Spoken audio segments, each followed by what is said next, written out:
Hasta el día de ayer se cumplió un segundo año de la administración de un hombre que desde todos puntos de vista se ha convertido en un hombre incapaz de gobernar, pero sí capaz de centralizar el poder.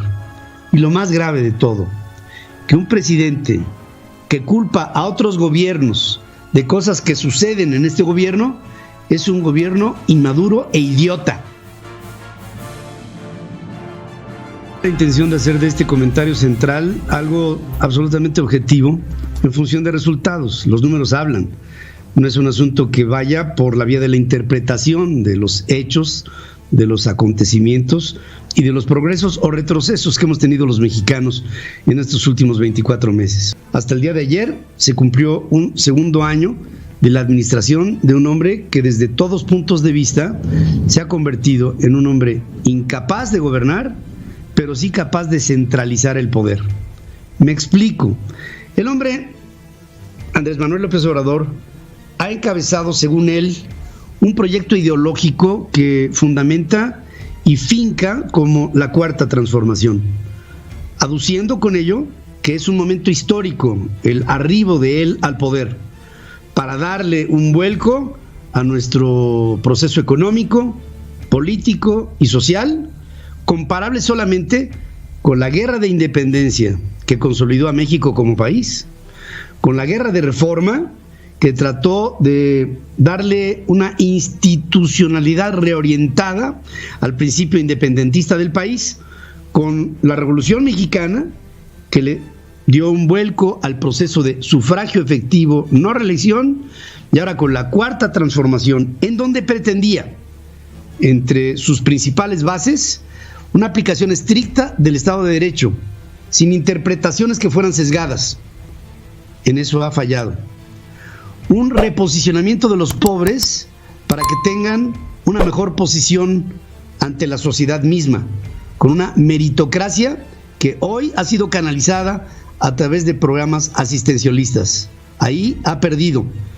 Entre que él empezó como presidente y hoy se ha duplicado la pobreza extrema en nuestro país. Son datos de la Organización Mundial de la Salud y son datos del Banco Mundial y de la Organización para la Cooperación y el Desarrollo Económico, la OCDE. Pasa la pobreza extrema en México de 10.2% de la población a 18.8%. Hasta finales de este año tendremos datos que nos revelarán que hay muchos más pobres extremos de los que había al principio de esta administración.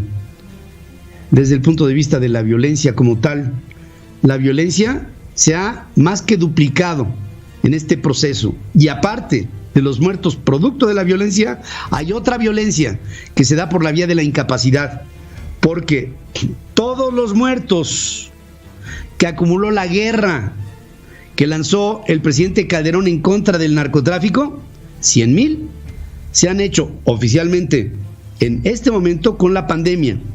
En México hemos perdido oficialmente 103,000 personas, cuando que en un lugar que tiene el 33% de la población, como es el caso de Corea del Sur, se han perdido 500 personas en contra de, vamos a hablar proporcionalmente en población, de 33,000, porque sería más o menos proporcional a los 45 millones de habitantes que hay en Corea del Sur. Aparte, que si tomamos en cuenta a determinaciones como 6 exsecretarios de salud, entre ellos incluido un hombre inteligentísimo y promotor de las mejores prácticas de salud en México, como es el caso de Julio Frenk, la población en México que se podría considerar ha muerto por la pandemia podría ser del triple. Es decir, hoy estaríamos hablando de unas 300,000 personas. El día de ayer, Tedros Adhanom Ghebreyesus, el director general de la Organización Mundial de la Salud, este hombre dice: pido a México que tomen a la pandemia en serio, que la traten con seriedad, porque la condición de contagio que hay en México y la condición de muerte proporcional al contagio es gravísima. Y pido al país que sus líderes se tomen no solamente como quienes recomienden a las medidas básicas para que la pandemia sea contenida, con estrategias de pruebas constantes, con estrategias de implementación de cómo es que van a empezar a aplicar la vacuna, con estrategias de cómo dar un ejemplo de usar el cubrebocas, el distanciamiento social o medidas de higiene tan simples como lavarse las manos, con un presidente que dice que la pandemia no es peligrosa y que ya tenemos que reunirnos en grupo como si nada estuviera pasando, con un presidente que ha tomado a todos los poderes de la República para sí y que de una federalización que se promovió en el pasado para darle más atribuciones y funciones a los estados, hoy centraliza el poder como si México estuviera viviendo la época de Luis Echeverría en 1970. La administración de Andrés Manuel López Obrador lleva 24 meses en el gobierno.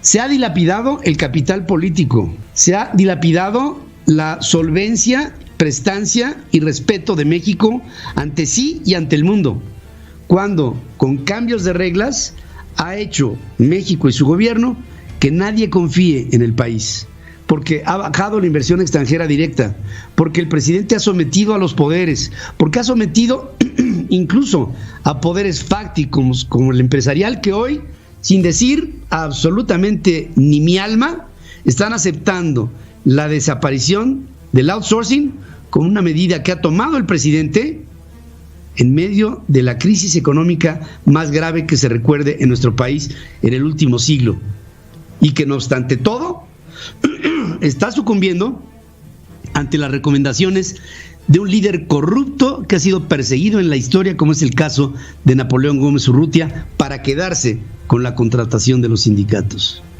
Y si ya estamos hablando de esto, decirles, queridos amigos, que si se trata de respetar a la antigüedad y a las prestaciones de los trabajadores, aparte del outsourcing malo, habría que también fiscalizar a las empresas que llevan su propia contratación y que me consta, esas empresas obligan, fuerzan a sus trabajadores a firmar contratos anualmente para perder la antigüedad y también sus prestaciones y repartos de utilidad. Pero el presidente sigue cabalgando en un jinete apocalíptico que lleva a México a la degradación. En este momento estoy preguntando, estamos en el segundo año de gobierno del presidente López Obrador, terminándolo. ¿Qué podemos esperar hacia adelante en los 48 meses restantes para llegar a concluir con un sexenio de la cuarta transformación? ¿Que México avance o que México retroceda? Hasta este momento, 8% de quienes opinan está diciendo que México avanzará. El 92% tiene la certeza de que México retrocederá. Y lo más grave de todo, queridos amigos, es que lo que propone el presidente es una serie de culpables. El rico es culpable de la pobreza de los más desfavorecidos. El culto es culpable de la ignorancia de los más ignorantes. Hay culpables fifís, ultraconservadores y neoliberales.